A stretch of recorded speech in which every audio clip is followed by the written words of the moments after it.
Hey guys, it's Riley Swords here, and today I'll be doing my XMen movies worst to best.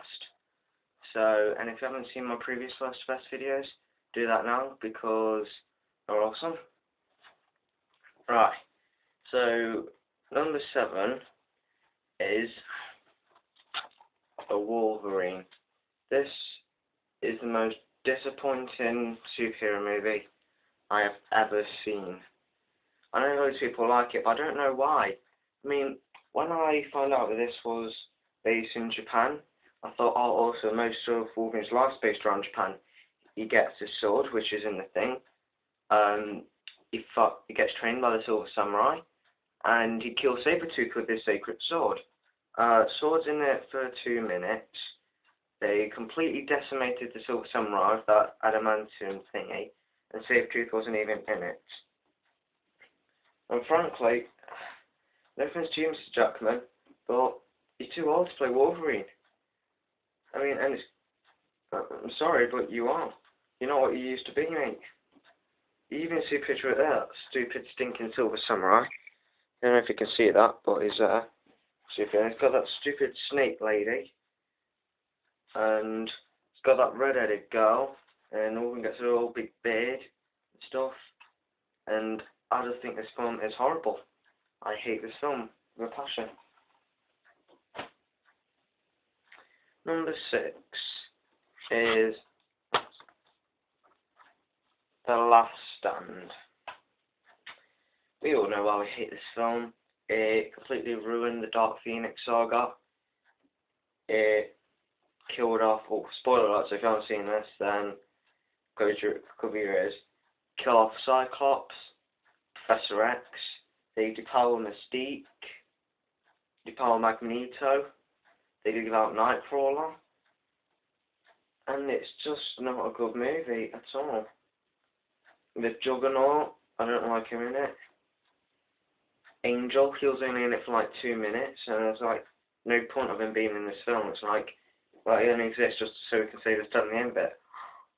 So yeah, sounds stupid. So yeah. Now, I'm really going to get hated for this, but number 5 is Days of Future Past. Now, this is just a little leaflet for it because it's not on DVD yet. But yeah, it's good, but I won't say it's confusing because it did a good job of like keeping us on track of what time thing it is. But it's so unrealistic. I mean, because at the end, they stop the Sentinels, Mystique doesn't kill them, yeah, that's great, but that wouldn't stop Jean Grey from losing control and killing everyone.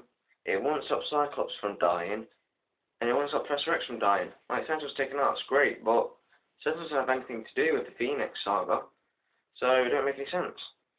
And like I said with Wolverine, I think Jackman's too old to play Wolverine. I think everyone's too old for their roles. Storm, Halle Berry, she's too old to play Storm, I'm sorry.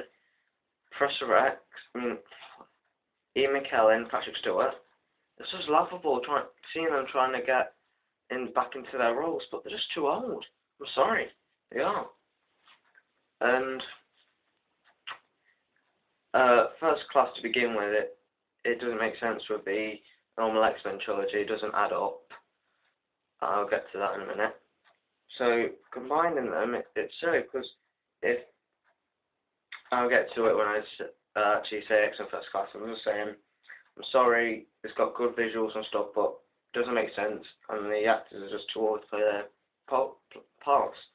So yeah, sorry. I'm so going to get hated for this.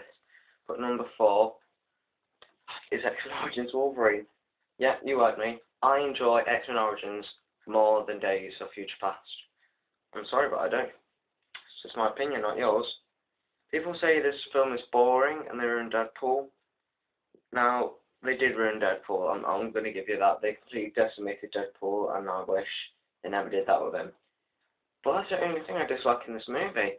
There's nothing else bad about it. People say it's boring. It's not boring. It's well action-packed. Look on the back here. A brilliantly wild superhero ride and an all-action epic that really delivers 4 stars.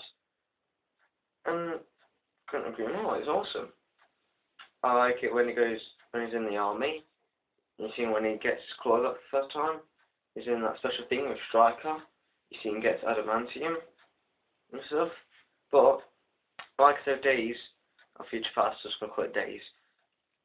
It didn't make sense to the original X-Men trilogy, but neither did Days of Future Past or First Class. But people love that. So why should this be any different? But I will give it to that. This movie was built up in X2, and it was kind of disappointing in that aspect. But just forget about all the original movies. I say this is good. So yeah. Number 3 is X-Men. This movie is great. It sort of started the whole thing. They did it right. Keep it short and not short, but keep the characters short and simple.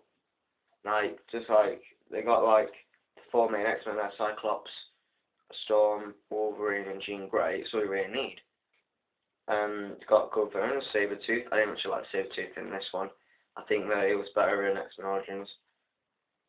And I didn't like the suits. I think it's just stuck to their original comic suits. But then I think about it again. I think, did I really want to see Hugh Jackman in yellow and blue spandex? Nah. So it kind of reminds me of the Dark Knight trilogy, because they got the X-Men franchise and made it more realistic. Whereas if mutants do exist, people would fear them and hate them. And that's what they face in this. And I really enjoy this film. You see Wolverine with when he's in that thing, then he punched that guy's thing. That was really not his thing, but his hand. And his claws look great in it. It does look better than X-Men Origins, but still. But yeah, that's why this is over it. I love it when you first see claws out and then you see it and it's like shing. That was really good, especially for 2000. So good job. Who did this one? Bryan Singer, that's right, he did this one. So yeah, good job. He did a good job with that. Keep the variants nice and short. Magneto, Sabretooth, Toad, Mystique, they're the main ones. So yeah, I think they did a good job. It's a really good first movie.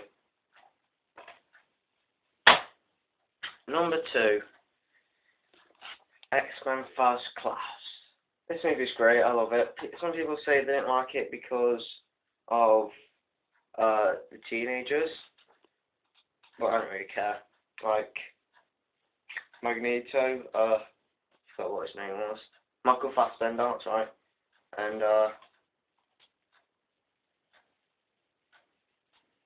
that guy. I'm sorry, no disrespect, but I just forgot your name. Michael Fassbender and this guy, they were great. There's Professor X and Magneto. Don't actually like Magneto in this, he's a prick. But still, overall, it's a good movie. And my favourite X-Men of all time, ever since I was little, is Havoc.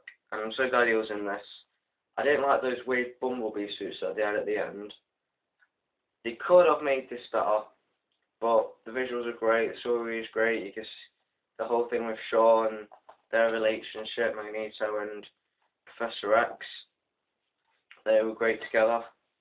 Yeah, it didn't match up with the normal X-Men trilogy because it's if Mystique growing up with Professor X all her life, the next time when you see her do that wish crud with his tubes and stuff in his head and made him go all in a coma, I don't think she would have it in her heart to do that. So yeah, I think it wouldn't be actually grew up with Magneto. That would make so much more sense. But yeah, great film. Don't really like Magneto, but he played him brilliantly. So yeah.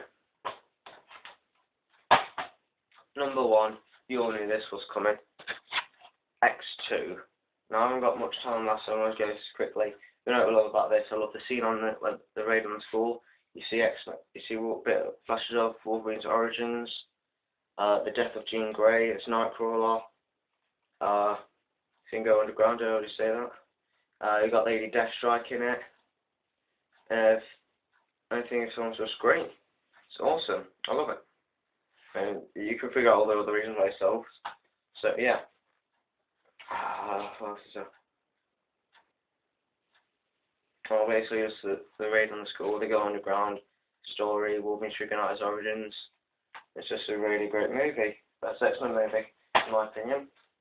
So yeah, thanks for watching. If you got any other movie franchises that you want me to rank worst to best, put it in the comments, and if you could like and subscribe, that'll be great.